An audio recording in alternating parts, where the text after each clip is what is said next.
खिल जैतोगे तोहर चढ़ली जवानी, डालत तो इंजन में रोजे रोजे पानी।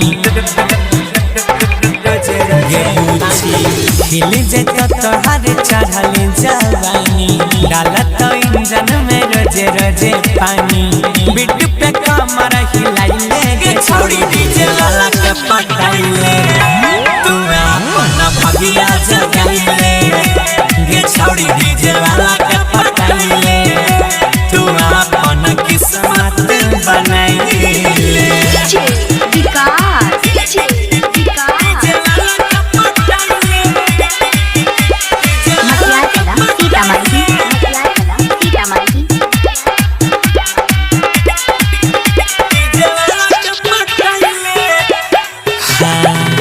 लागै छै साचे में डार्लिंग, तू तो ब्यूटीफुल लागे। सेजिया के मजा दिलई तो रखत कोला कोले,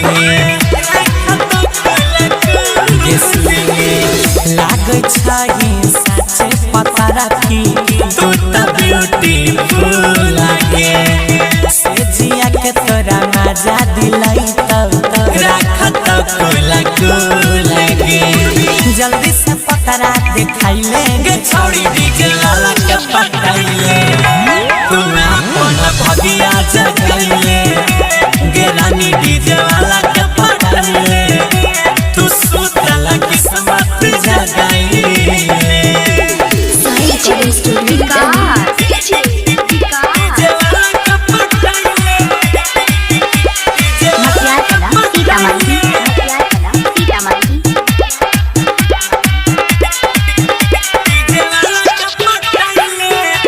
गे छौड़ी नाचल अइली त नच के देखावे, ऐसा न मिलत नि चांस गे। गौरव ठाकुर के गाना बजाई के करल करी है रोमांस गे।